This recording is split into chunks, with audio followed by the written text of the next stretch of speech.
नमस्कार दोस्तों, जय जोहार। मैं कौशल तिवारी और बिहनिया संझा में आपका स्वागत है। छत्तीसगढ़ के डबल इंजन की सरकार के वादा खिलाफी और मोदी की गारंटी को पूरा नहीं करने को लेकर छत्तीसगढ़ के कर्मचारी और अधिकारियों ने कल जिस तरीके से अपनी ताकत दिखाई, उससे सरकार की चूलें हिल गई कहा जाए तो गलत नहीं होगा। हालत का अंदाजा आप इस बात से लगाया जा सकता है कि हड़ताल जबरदस्त ढंग से सफल रही। कोई भी शासकीय कार्यालय या तो खुले ही नहीं और खुले भी तो कोई अधिकारी कर्मचारी काम पर नहीं आए। मंत्रालय से लेकर जिला और जिले से लेकर ब्लॉक ही नहीं, गांव-गांव तक इस हड़ताल का ऐसा असर इससे पहले कभी देखने को नहीं मिला था। जिस एकजुटता के साथ कर्मचारी और अधिकारियों ने इस आंदोलन में हिस्सा लिया था, उसके बाद शाम को जो नजारा देखने को मिला, शायद सरकार किस तरीके से कर्मचारी और अधिकारियों को पहले भी बरगलाने की कोशिश की थी और भागे भागे वित्त मंत्री ओपी चौधरी ने फेडरेशन के कर्मचारियों और अधिकारियों से बात की। बातचीत में आंदोलन स्थगित तो कर दिया गया, लेकिन आने वाले दिनों में क्या मोदी की गारंटी लागू होगी, यह सबसे बड़ा सवाल है। जिस तरीके से कर्मचारी और अधिकारियों के नेताओं ने तेवर दिखाए। आंदोलन क्यों करते हैं? आंदोलन के पीछे की मैं मंशा बताता हूं। यह आंदोलन होगा केवल भूपेश बघेल का चेहरा बदला है और सहाय का चेहरा है। केवल चेहरे बदले हैं, इनकी पॉलिसी नहीं बदली। इनकी पॉलिसी नहीं बदली है, केवल चेहरे बदले हैं। आप पहले तो अपन बोलते थे कि भूपेश बघेल की सरकार है तो हमको आंदोलन करना पड़ता था। साथियों, आज मैं इस मंच से कह रहा हूं, ये डबल इंजन की सरकार है, सावधान रहिए आप। ये डबल इंजन की सरकार है, सावधान रहिए आप। डबल इंजन की सरकार है, सावधान रहिए। क्यों? इसका पहला इंजन चला रहा है किसने गारंटी दिया? केंद्र ने। भाइयों बहनों, तुम्हारा सब लूट कर मैं मित्रों को दूंगा। सब लूट कर किसको दूंगा? मित्रों को दूंगा मैं। ये पॉलिसी केंद्र की। उन्होंने न केवल विष्णुदेव साय सरकार को घेरा, बल्कि पूर्ववर्ती सरकार यानी भूपेश बघेल की सरकार को भी कटघरे में खड़ा करने से नहीं चूके। कर्मचारियों और अधिकारियों ने सीधे सीधे डबल इंजन की सरकार पर अटैक किया है।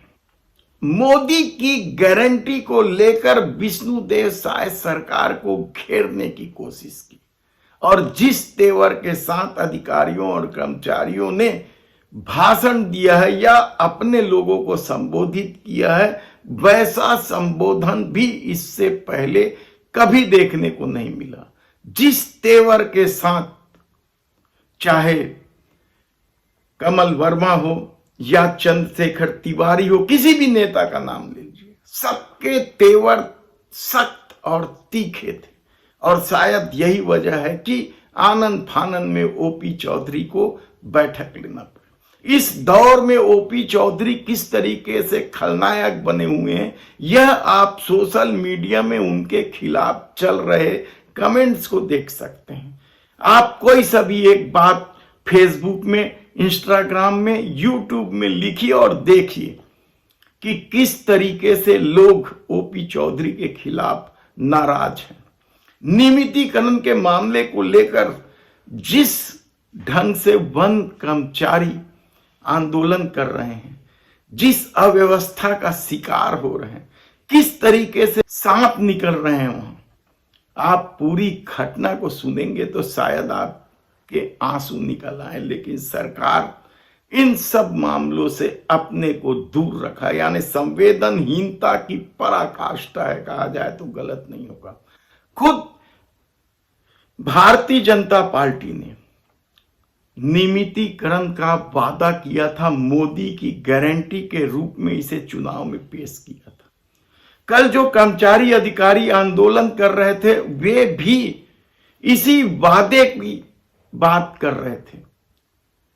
तो बेरोजगारों का अपना आंदोलन है।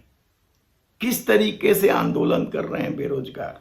विधानसभा में बजट स्वीकृत की बात तक तत्कालीन शिक्षा मंत्री बृजमोहन अग्रवाल ने कर दी थी, 35,000 शिक्षकों की भर्ती को लेकर।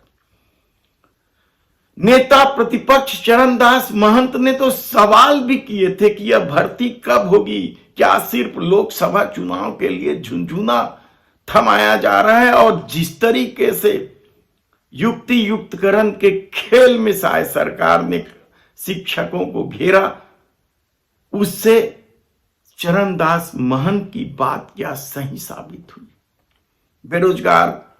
बेरोजगारी में भले ही कितना ही पुरस्कार जीत ले, आंकड़ेबाजी के खेल में सत्ता माहिर होती, लेकिन सच तो यह है कि छत्तीसगढ़ के बेरोजगारों की स्थिति बेहद खराब है। और न केवल बेरोजगार, बल्कि जिन लोगों की भर्ती हो चुकी है भर्ती परीक्षा में, व्यापम सहित विभिन्न विभागों ने जो भर्ती परीक्षा ली थी, उसके परिणाम तक निकालने में सरकार हिल हवाला कर रही है। किस तरीके से एसआई भर्ती के अभ्यर्थियों ने आंदोलन किया था और उनके परिवार के लोगों ने, एक मां ने तो सीधे सीधे कह दिया था कि महतारी वंदन का योजना, आपका पैसा 7,000 आप रख लें, और यह बात सभा में नहीं बल्कि उप मुख्यमंत्री विजय शर्मा के मुंह के सामने कही गई थी। इसके अलावा भी आधा दर्जन ऐसे विभाग है जहां परीक्षा पूरी हो गई है, भर्ती निकालना है, इंटरव्यू हो गया है, लेकिन परिणाम नहीं निकाले जा रहे हैं। और आलम सत्ता का यह है कि रोज वैकेंसी निकाली जा रही है, भर्ती का विज्ञापन निकाला जा रहा है। ऐसे में कर्मचारी अधिकारी फेडरेशन संघ ने कल जो आंदोलन किया है वह साफ संकेत दे रहा है कि अब वे झुकने को तैयार नहीं है। ऐसे में सरकार कब घोषणा करती है इन तमाम बातों का, चाहे वो नियमितीकरण का हो, चाहे भर्ती हो, चाहे भर्ती हो चुके अभ्यर्थियों के परिणाम की बात हो, या अधिकारियों कर्मचारियों के जो मोदी की गारंटी है उसकी बात हो। धन्यवाद।